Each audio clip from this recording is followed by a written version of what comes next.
Welcome to China in Context from the SOAS China Institute at the University of London. I'm Duncan Hewitt.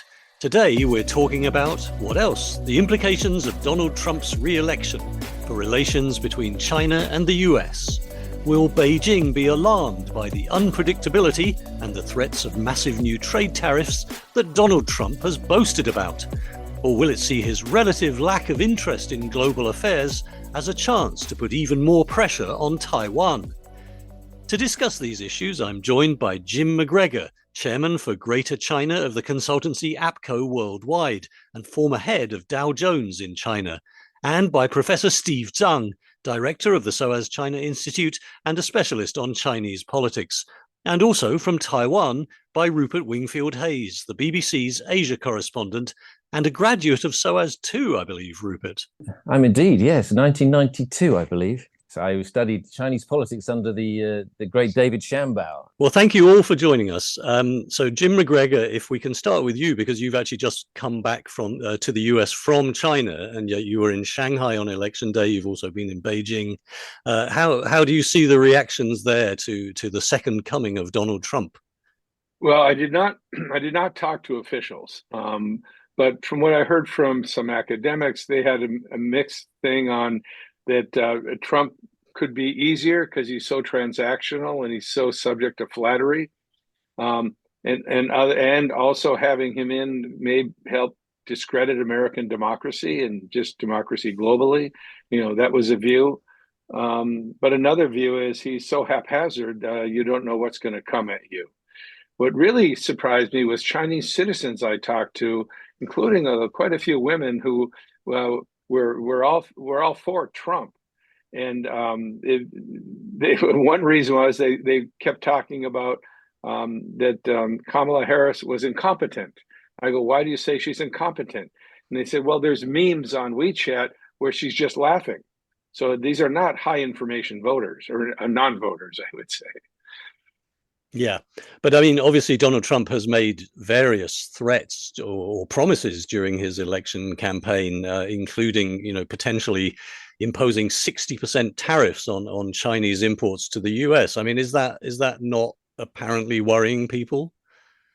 I think it's worrying the government a lot. When you're trying to, rescue your economy through exports and manufacturing, and you get hit with that, that could be, very difficult for the government, especially given that the economy there is not doing so well these days. So I think they're paying attention to that. But you got to remember, Trump will be seeking a trade deal. He looks at the phase one deal as unfinished business. And, I think he'll be seeking a deal before, probably pretty quickly, but it also depends where Robert Lighthizer ends up. We'll see where Lighthizer ends up. The former U.S. trade representative, and maybe future U.S. trade representative. They want him in that position, but I think he wants a higher position. He'd rather be Commerce Secretary or Treasury Secretary, neither of which I think he'll get. But he's obviously seen as very hawkish on China.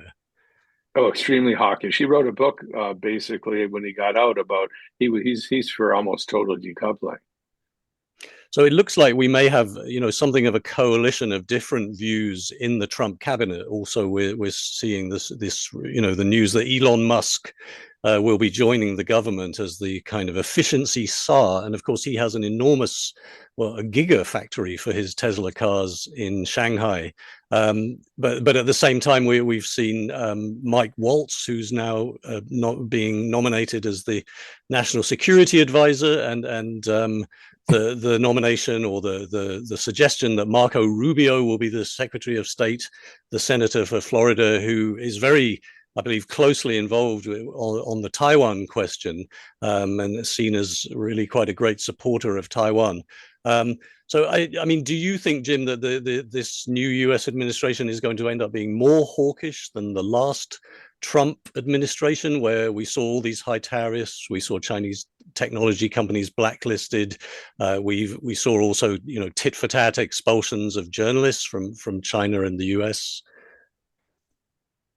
Well, I mean, let's look at Rubio. I mean, he actually was sanctioned by China twice in 2020. He was a big sponsor of the Uyghur Act. human rights in Uyghurs in Xinjiang. He was the author of the Hong Kong, the bill that went after Hong Kong, and so he was sanctioned for both of those things. He's a big supporter of Taiwan. Mike Waltz is very, very hardline. I actually I was at an event with him and the Council on Foreign Relations earlier this year, and he was very, very, very hawkish on China, including Chinese people in the United States, on professors in universities that we should worry about them, and there was no nuance involved from him. Now, Trump is not as hawkish on China as the people around him, so we'll have to see how this balances out. And of course, you also advise American companies that are doing business in China in your professional capacity. How are they responding? Are they very concerned about the sense that the trade war could be ratcheted up, or is there a hope that there's a deal somewhere in the offing? Well, there's always hope, but they're very concerned about Trump coming in, because right now, despite a lot of the information that comes out that businesses giving up on China, actually they're not. I mean, they're trimming back, and but they're staying in there. Nobody's leaving unless they have no hope, because the things they tell me, you got to be there because of the market. There's still a few 100 million people to meet the middle class. You got to be there because of Chinese innovation. They move quickly at China's speed, and your company can design a product and build a product in 1 year that would take 4 years at home. But now they're saying you got to be in China because the Chinese companies are good, and your next global competitor is coming out of China. So they're not. They want to be in China, and actually China's being pretty nice to them right now because it needs them. And so they've been more worried about Washington than they have Beijing in recent times, and now they're going to be doubly worried about Washington, I think. So you're saying that the sort of charm offensive by the Chinese government to kind of try and lure back foreign investment after the COVID years is actually having some practical kind of benefits for US investors these days? Well, yeah, it is a charm offensive, and party secretaries are meeting with MNCs, etc. But the bureaucracy can still be weaponized against them. They will favor local companies. In fact, for the American companies in the supply chain, they're now favoring European companies, other non-American companies, very quietly. So yeah, there's still a lot of troubles in China, but doing business in China has never been a picnic. So Rupert, if we can turn to you now in Taiwan, what's the mood there? I believe that you've been talking to people in the Taiwanese Defense Ministry. Obviously, we've heard what Marco Rubio thinks. Donald Trump has previously said that he would keep Beijing in line from threatening Taiwan by promising these enormous tariffs against it if it took any action. Joe Biden, on the other hand, was very explicit as well in saying that he would, stand up for Taiwan if it came to the crunch. What's the mood in Taipei? On the surface, the mood is very upbeat. The Taiwanese government is saying that if you look back at the first Trump administration, that they signed the biggest defense deals with the US government in post-79 history with the Trump administration. They got deals for new F-16 fighter aircraft that they couldn't get out of previous administrations.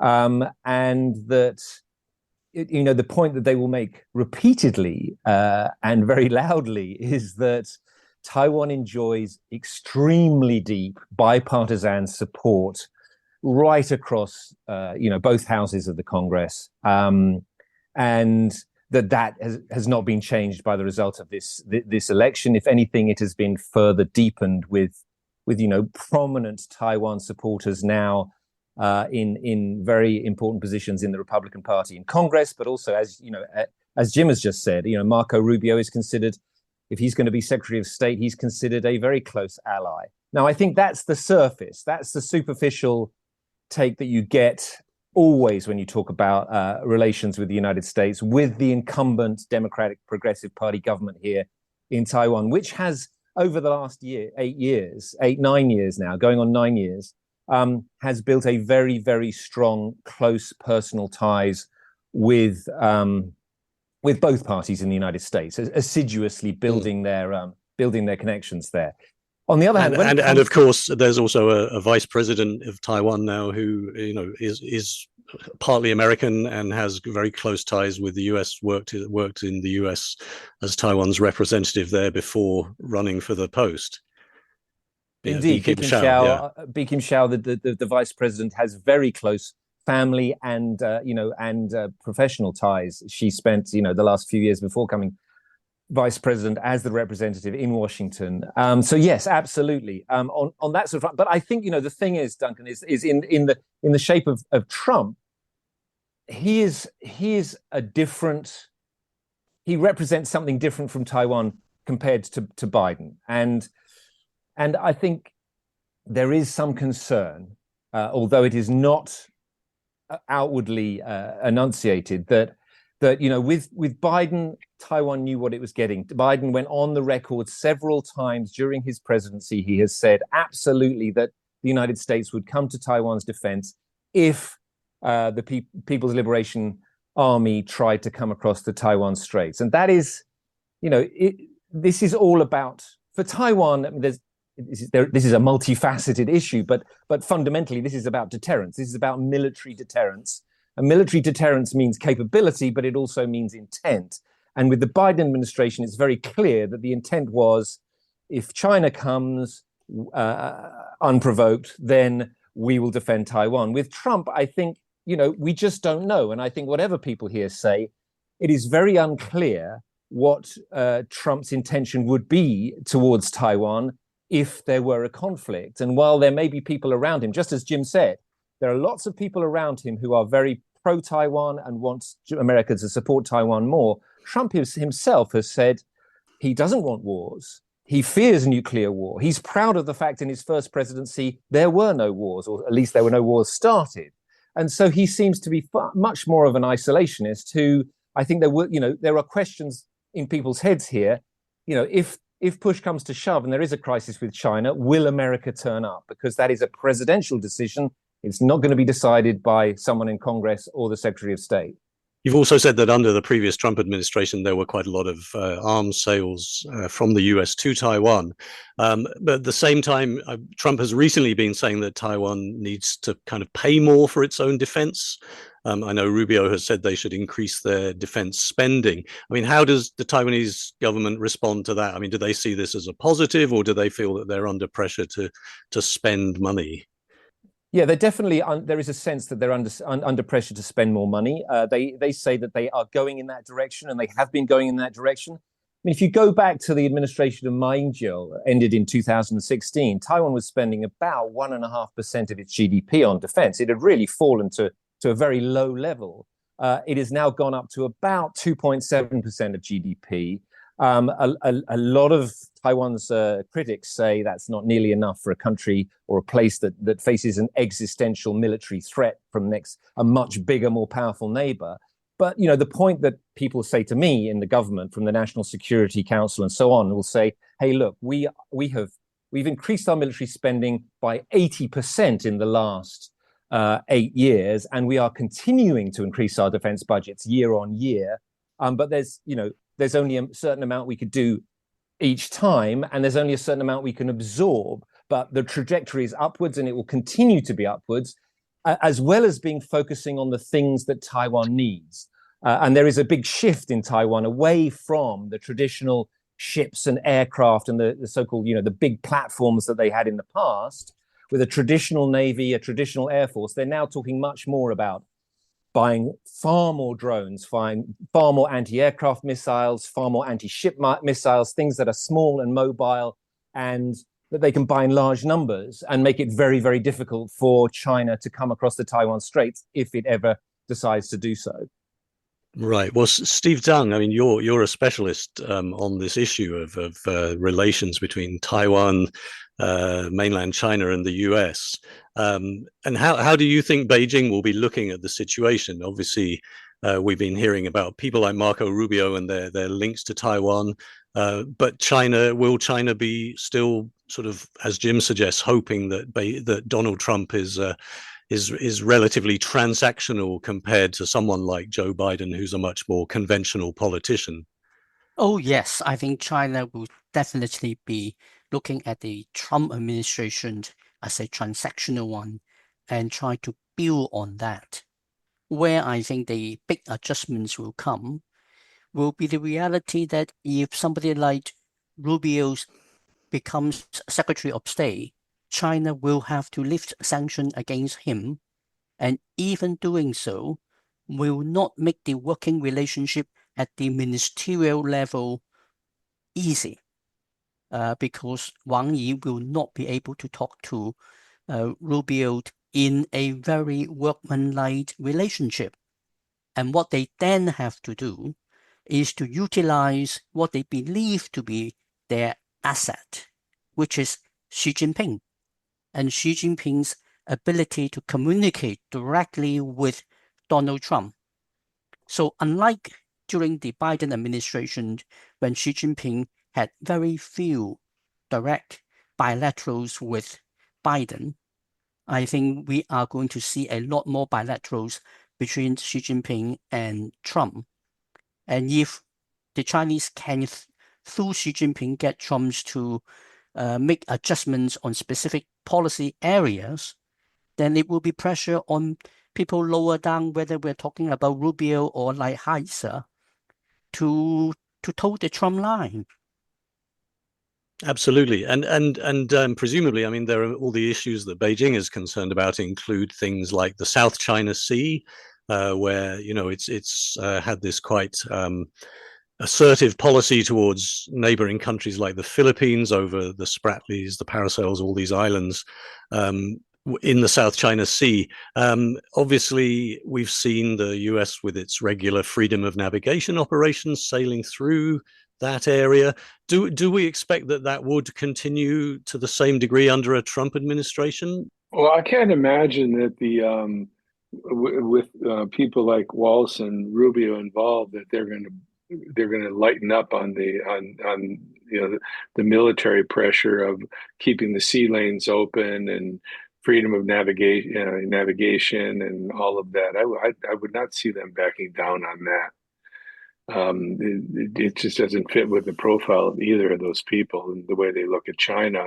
I mean, Walz has said that China's the same threat in this period of time that the Soviet Union was during the Cold War. Mm-hmm. But Trump has shown signs of thinking that sort of US involvement around the world is not necessarily his top priority. Yeah, but he's not going to have he's still got a Republican Congress that may accede him on a lot of issues, but I don't know if they will on this kind of a thing. You got to remember the Select Committee. I mean, the loudest voice in the room on China right now is Congress, and it's the one bipartisan issue in Congress that China's a bad guy. So Trump will have to deal with that also. He's not a king, even though he wouldn't mind being one. I think we cannot expect China to soften up in its approach towards South China Sea or any of the other issues, including Taiwan. But China taking a robust position does not necessarily mean China is pushing towards war with the United States. I think Trump's personal aversion to war will not kick in at levels when we are not looking at either side pushing in the direction that will trigger a war. And I don't really see the South China Sea as an issue that would trigger direct US-Chinese military confrontation. Not intentionally.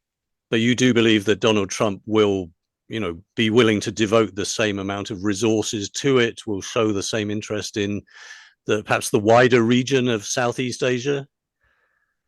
I think when we are looking at the freedom of navigation sailings of the United States Navy, it is something that would be decided by the armed forces, by PACOM, and perhaps in consultation with the Department of Defense. It would not necessarily have to go all the way up to the White House. And therefore, I don't think at that level, we will need to worry too much about what Trump thinks.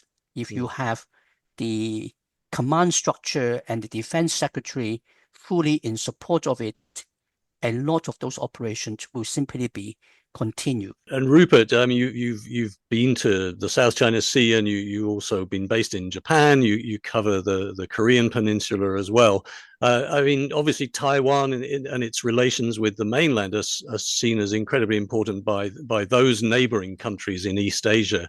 What do you think is the mood sort of in the wider East Asian region about Trump's re-election? Well, I mean, I agree with what Steve just said about the South China Sea. I think there's every sign that China is intent on continuing to enforce and increasingly robustly enforce its territorial claims, however exaggerated those might be. We've seen this just in the last few weeks, both at Scarborough Shoal and at Sabina Reef, I think it's called, the one that's very close to Palawan, the Philippine outlying island of Palawan, where we've seen Chinese Coast Guard vessels stopping and basically ejecting Filipino fishermen from those places, which are well within the Philippines' 200 nautical mile exclusive economic zone. So this is, if you like, there is a push and pull going on there in that area where President Marcos in the Philippines has decided that he is going to take a much more robust approach to China in the South China Sea, and China is showing its intent that he is not going to get away with that, and it is going to further its claims if necessary to make a point to him. And I think the issue here is, and we've seen this from Obama, through the first Trump administration, through the Biden administration, is this is below the threshold where the United States wants to get involved in, sending military escorts to Philippine vessels going into those areas. The United States does not want to get into a shooting war over the South China Sea. It does want to make sure that the sea lanes are maintained free and open, and that's why it will continue to do freedom of navigation operations there.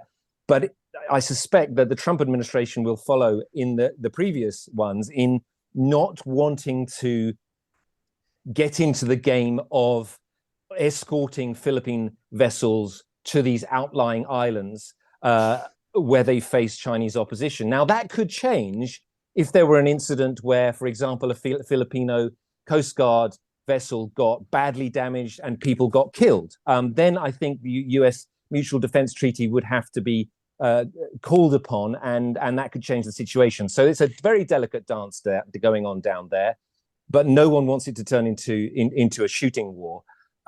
Further north, I think, in the Korean Peninsula, there's a whole other story there, right? I mean, there's a whole other story of what happened in Trump 1 with President Trump's attempts to engage with the regime in Pyongyang, something that went a long way very fast and then collapsed. And we have now, over the last 4 years, I would argue, faced the aftermath of that, which is a North Korean regime that seems far more hardline, far more determined to push ahead with its nuclear program. Perhaps it always was, but it seems to have accelerated that, and now has got close to Russia, very close to Russia.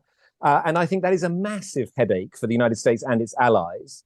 Now we see in South Korea a country openly debating whether it needs its own nuclear weapons because of what's going on in the north, and because there is some doubt over America's long-term commitment to extended nuclear deterrence. I think under Biden, certainly not, but with President Trump back in office, those doubts may be raised again. If the North started nuclear blackmail against the South, what is America's response going to be? So all of these things it's a very complicated picture here in East Asia, but it's one that is going to be more complicated and more unpredictable, I think, in the next 4 years. During the Biden administration, there has been this bringing together of a new coalition, which, if you think of China as a rising power, as a very, very significant new superpower with this massive military buildup, I mean, the biggest maritime buildup in peacetime history. How do America and its allies face that? And the Biden administration has done a pretty good job of bringing together everyone from, the Koreans are speaking to the Japanese on intelligence matters. The Philippines is back in the fold full time under the Marcos presidency. Australia signed up and is staying signed up to AUKUS and the submarine program, despite a lot of opposition. And there is this fairly serious coalition of countries, Japan being probably the most important in this region, with a very large and powerful navy, which the Japanese government has now got on saying it's going to increase its defense spending substantially and, change the way that Japan is prepared to use its military. So all of these things together come to quite a significant coalition of countries that China is now, facing as opponents if it decides to throw its weight around in the region. Under Trump, what we've seen in the past is that he's much more interested in bilateral relationships, not in alliances. We know he doesn't like NATO, and he potentially, it's hard to say with the team around him, but potentially that could put a rather large branch in the spokes of this developing multilateral military relationships across this region.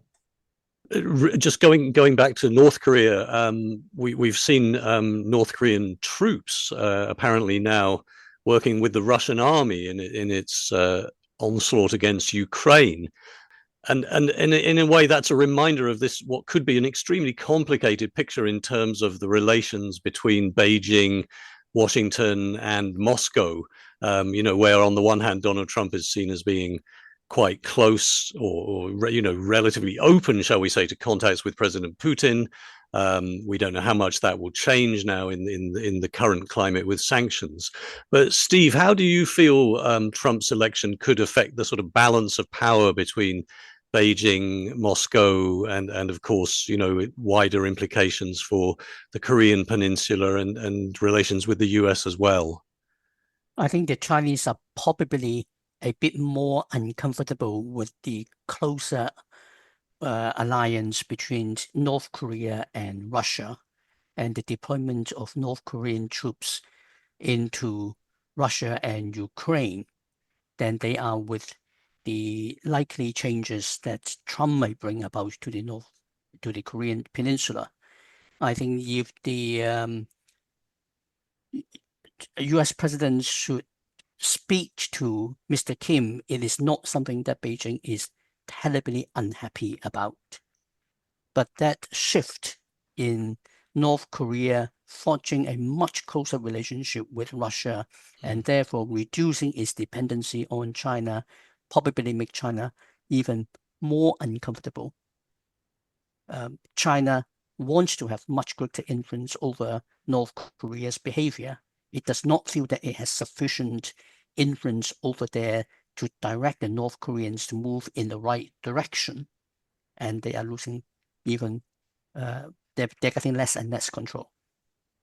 But could this in some way represent, a chance for Washington to, put a wedge between Beijing and Moscow? I mean, are there possibilities in the current climate for a sort of realignment? We've seen in the last few years a very clear sense of a kind of axis between President Putin and Xi Jinping. There have now been suggestions that if the US enters a real trade war with China, that could push China towards something of a rapprochement with the European Union. So do you see the possibility of some changes, a kind of new dispensation where Beijing might in some ways actually be more open towards slightly calmer relations with both the US and Europe? Well, if the United States were trying to do if you like, reverse Nixon, trying to cozy up to Russia in order to isolate China, good luck to that. I think there is a genuine, strong relationship between Xi Jinping and Putin.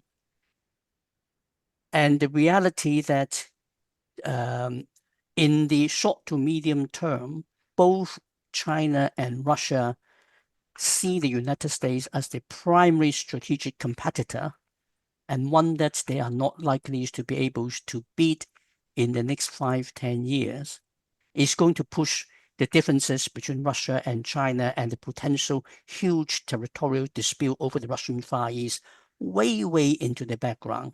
I don't think that is going to actually work. Now, whether China will, under American trade war, tries to repair its relationship with the European Union, I think that is quite likely. I mean, particularly if Trump has a more general tariff policies that also targets the European Union. But that, again, is not likely to be able to change the views in Brussels, which is already seeing China as both a partner as well as a competitor and a strategic rival. That complexity of relationship is not going to go away. And you're not expecting a new Nixon strategy of embracing Beijing again by Washington to isolate Russia? No, I think the differences between China and the United States are now structural. And neither side in Beijing or in Washington is able to stomach that, to try to reach out to each other because of Russia. And indeed, Russia is not a sufficiently important player in contrast to what the Soviet Union was during the Cold War to trigger that. I mean, to put things in context, the size of the Russian economy is roughly the same as the size of the Guangdong provincial economy, and is certainly substantially smaller than the economy of California, perhaps even smaller than Texas. Right. Well, perhaps to end on, Jim, I mean, you have been in China, you've been in Asia over many decades, but you've been in China since the 1980s, on and off, and you've seen so many changes in the world order. What do you foresee for the next few years in terms of China's relationship with the US and with the wider world?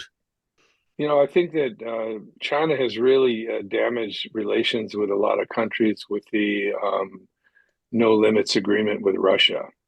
And then, of course, the invasion of Ukraine that has now led to Europe feeling a real threat from Russia. And we also have India now. You know, India. What will happen with India as we go forward? You know, Congressman Waltz, who's going to be the national security advisor, was co-chair of the India caucus in the House, and he's very strong on alignment with India to counter China. So there's a lot of different players in here, and I think we're just going to see. It's going to be very fluid, and it's going to depend on a very mercurial and president who often, you know, makes policies depending on the last guy he talks to, and then the next day he might have a different point of view.